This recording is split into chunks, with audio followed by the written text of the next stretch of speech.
This book starts with 4 time jumps in the first 6 pages. We start in the future to introduce the book, then jump to an action scene in the present, then jump into the past to explain how we got here, then jump back to the present to continue. I'll admit I was a little confused. Next time, try telling the story in order. Argofunk Book Review, Argofunk Book Review. As usual, the first chapter is a showdown with some random culprits as part of an unrelated mystery. The entire thing is pointless because the US Coast Guard shows up and catches the culprits red-handed 1 minute later. If the Hardys had done nothing, the culprits still would have been caught. There's a hurricane today, so it's a terrible idea for our heroes to be out in the ocean. The Hardys get stranded for a while. They are rescued by Wilson and Grady, 2 local football stars that couldn't get scholarships, so they became emergency rescuers, even though the pay is terrible and they hate it. We seem to be going pretty deep into the backstory of these random secondary characters. Brian Conrad is there. Brian Conrad is always there. His house was robbed while he was in the hurricane shelter. Frank comforts Belinda over the theft. Yeah, I'll bet he comforts her. Aunt Trudy and Mom are so distracted watching a handsome weatherman named Johnny Thunder, they don't notice an ATAC agent sneak into their house, leave a mission package in the bathroom, and turn on the shower. The shower is left on for so long the entire bathtub fills up. I can't believe the female Hardys didn't notice this. How unobservant are they? The mission is to find out who's robbing houses during hurricane evacuations. They already robbed 4 houses in Seacrest and 5 in Eastwood. If you think the Hardys will investigate those robberies, you're wrong. They don't even investigate the robbery at the Conrads. Johnny Thunder announces that Bayport is about to be hit by Hurricane Ivy. Everyone should evacuate now. This is a false alarm set by the culprit. The entire town falls for the trick. Absolutely no one is suspicious of the imaginary hurricane, even though it's nice and sunny outside. No one checks the internet or the Weather Channel or a different news station to confirm a hurricane is actually there. The Hardys talk to Chet and Yola Morton. We're told Yola's home from performing arts school for the summer. This is the 3rd time they've explained why Yola isn't in these books.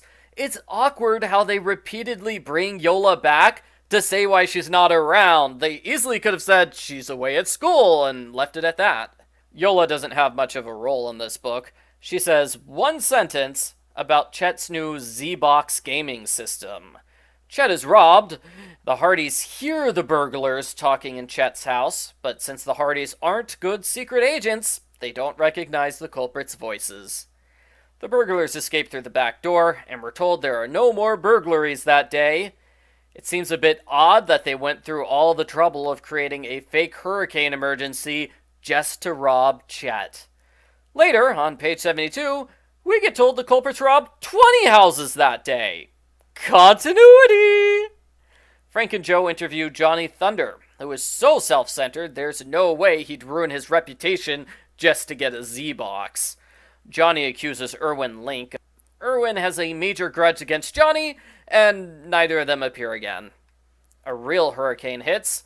The Hardys and Chet rescue people. While they evacuate Velma's pawnshop, Chet notices she has his stolen Z-Box. There's a sticker with his name on it and everything.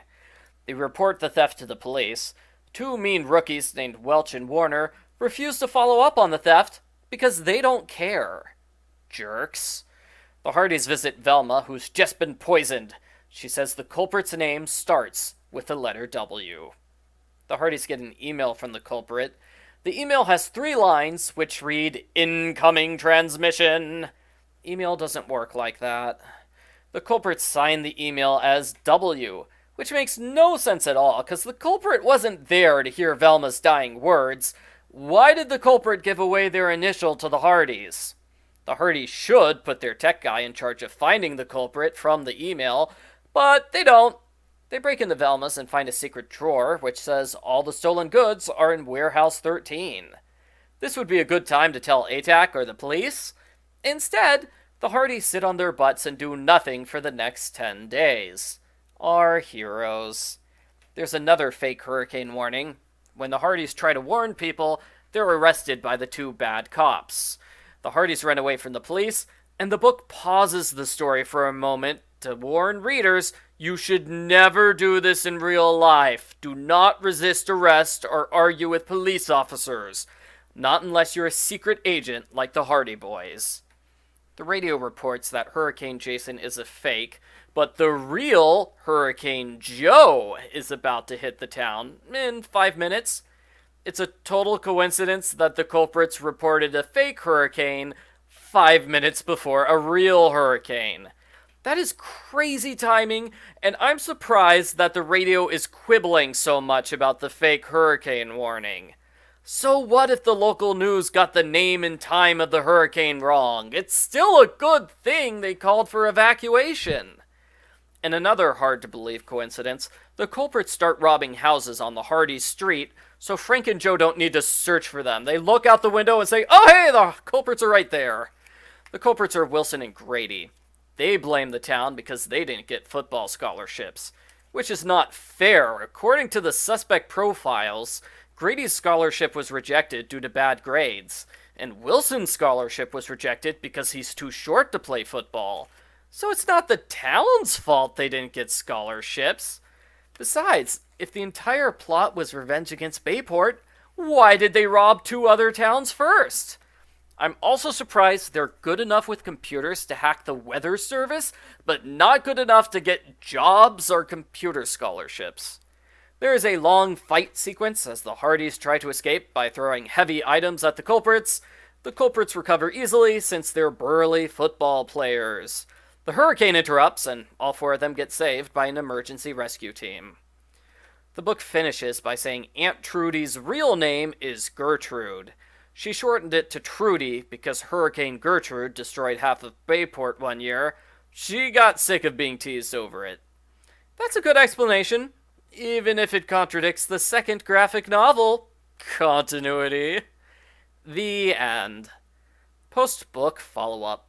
I haven't mentioned this before, but almost every ATAC mission comes with a song. This one is Rock You Like a Hurricane. They're usually joke songs like that. The Hardys tease each other a lot, which I found distracting.